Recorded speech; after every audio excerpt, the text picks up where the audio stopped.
Hello. Bharat सरकार के द्वारा यूनिफाइड पेंशन स्कीम लागू करने की बात कही गई है। इस प्रकार से इस समय कर्मचारियों के बीच पुरानी pension scheme OPS, national pension scheme NPS और यूनिफाइड पेंशन स्कीम यूपीएस के बीच में चर्चा चल रही है। तो आज के वीडियो में हम इन तीनों पेंशन में क्या अंतर है इसके बारे में जानेंगे। सबसे पहले हमें यूनिफाइड पेंशन स्कीम के बारे में जानना चाहिए।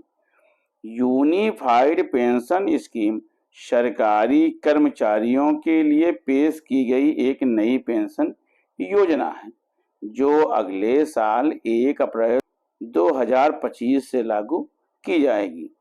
यूनिफाइड पेंशन स्कीम के तहत अब केंद्रीय कर्मचारियों को एक निश्चित पेंशन दिया जाएगा जो लास्ट 12 महीने की एवरेज बेसिक सैलरी का 50% होगा।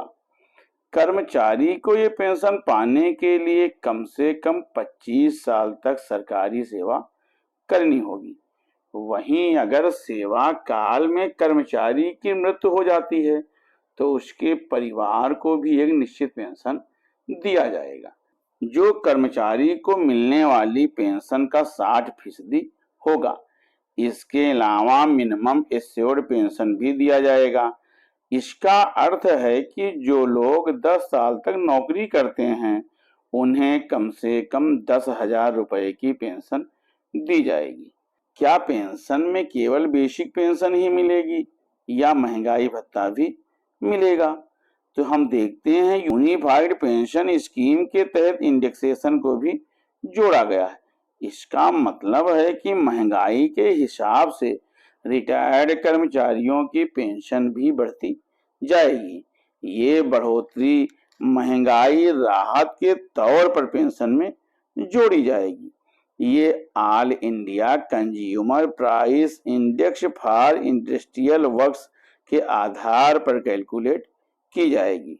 वहीं रिटायरमेंट पर एक मुश्त रकम भी दी जाएगी।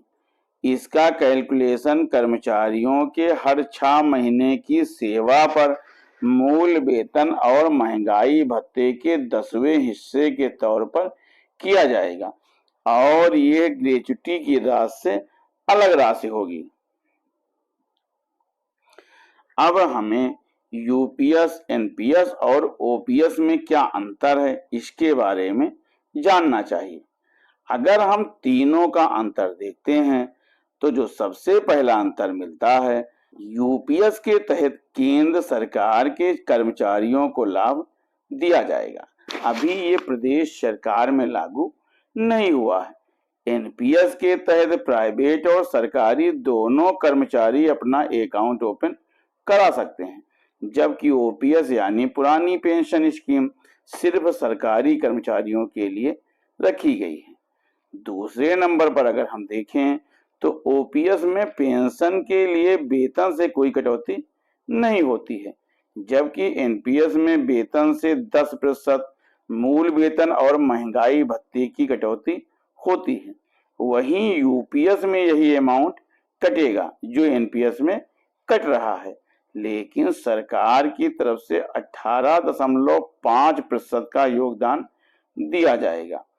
ओपीएस में कर्मचारियों को जीपीएफ अर्थात गवर्नमेंट प्रोविडेंट फंड की भी सुविधा मिलती है, जबकि एनपीएस में सुविधा नहीं है। वहीं यूपीएस में एक मुश्त राशि रिटायरमेंट के बाद दिया जाएगा, तो इस आधार पर इसको लगभग जीपीएफ के बराबर जोड़ा जा सकता है।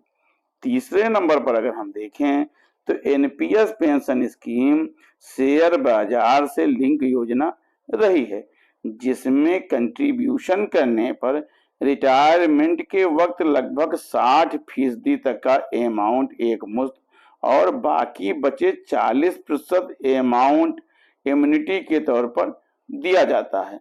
वहीं यूपीएस और ओपीएस एक सुरक्षित योजना है, अर्थात यहाँ पर यूपीएस और ओपीएस लगभग एक दूसरे के निकट हैं। अगर इसी प्रकार से देखें तो यूपीएस में रिटायरमेंट के बाद एक निश्चित पेंशन दी जाएगी, जो 12 महीने के एवरेज बेसिक पे का 50% होगा। ओपीएस में रिटायरमेंट के समय भी निश्चित पेंशन दी जाएगी, जो अंतिम मूल वेतन का 50% होगा, जबकि एनपीएस में रिटायरमेंट के समय निश्चित पेंशन की कोई गारंटी नहीं है। अर्थात यहाँ पर यूपीएस और ओपीएस बराबर हैं। पांचवा अगर अंतर हम देखते हैं तो ओपीएस में 6 महीने के बाद मिलने वाला महंगाई भत्ता लागू होगा, जबकि एनपीएस में 6 महीने के बाद मिलने वाला महंगाई भत्ता लागू नहीं होता है।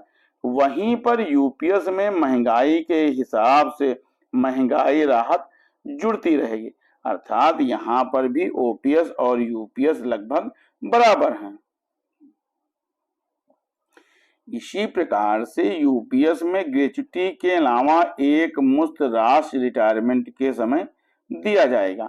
ओपीएस में रिटायरमेंट के बाद लगभग 20 लाख रुपए तक की ग्रेच्युटी मिलती है, जबकि एनपीएस में रिटायरमेंट के समय ग्रेच्युटी का अस्थायी प्राविधान रखा गया है। अर्थात यहाँ पर भी एनपीएस ओपीएस और यूपीएस की अपेक्षा कमजोर दिखाई देता है। इसी प्रकार यूपीएस में कर्मचारी की मृत्यु होने पर फैमिली पेंशन दिया जाएगा। ओपीएस में भी सेवा के दौरान मौत होने पर फैमिली पेंशन का प्राविधान रखा गया है, जबकि एनपीएस में सेवा के दौरान मृत्यु होने पर फैमिली पेंशन का प्राविधान है, लेकिन एनपीएस के तहत जमा पैसे को सरकार जब्त कर लेती है, अर्थात उसे सरकार के पास छोड़ना पड़ता है। इसी प्रकार से यूपीएस में ब्याज पर टैक्स लगेगा या नहीं, अभी ये बात क्लियर नहीं है, जबकि ओपीएस में रिटायरमेंट पर जीपीएफ के ब्याज पर किसी प्रकार का इनकम टैक्स नहीं लगता है। वहीं एनपीएस में रिटायरमेंट पर शेयर बाजार के आधार पर जो पैसा मिलेगा उस पर टैक्स देना पड़ेगा।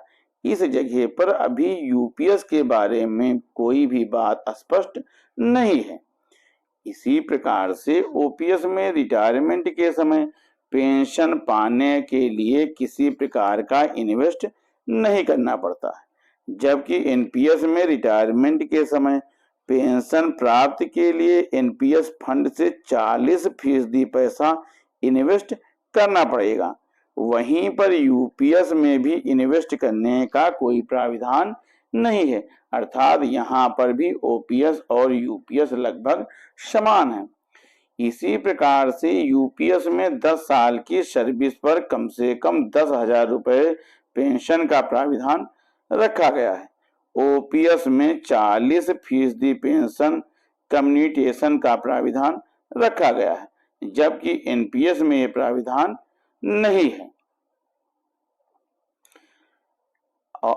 इसी प्रकार अगर हम अंतर देखें तो यूपीएस में मेडिकल फैसिलिटी दी जाएगी। ओपीएस में रिटायरमेंट के बाद मेडिकल फैसिलिटी का प्राविधान रखा गया है, लेकिन एनपीएस में इसका स्पष्ट प्राविधान नहीं है। यूपीएस और ओपीएस का लाभ सिर्फ सरकारी कर्मचारी ही उठा सकते हैं, जबकि एनपीएस प्राइवेट से लेकर सरकारी कर्मचारी तक कोई भी इसका लाभ उठा सकता है। अब इसी के साथ सरकार ने 2004 के बाद के कर्मचारियों को एनपीएस और यूपीएस में विकल्प चुनने का अवसर प्रदान किया है। ऐसी स्थिति में हमें एनपीएस और यूपीएस के बीच में क्या अंतर है, इसके बारे में जानना चाहिए। अगर इन दोनों का अंतर देखें, unified pension scheme and national pension scheme, इसमें क्या डिफरेंस है, तो इसमें अगर हम देखते हैं तो हम पाते हैं सरकार ने कर्मचारियों के लिए यूपीएस और एनपीएस में कोई एक विकल्प चुनने का विकल्प रखा है। अगर आप एक बार एनपीएस चुन लेते हैं, दोबारा आप यूपीएस का चुनाव नहीं कर सकते हैं। यूपीएस का लाभ सिर्फ सरकारी कर्मचारियों को मिलेगा, जिसके तहत इस समय 23 लाख कर्मचारियों को लाभ मिलेगा, वहीं एनपीएस का लाभ सरकारी और प्राइवेट दोनों कर्मचारी ले सकते हैं।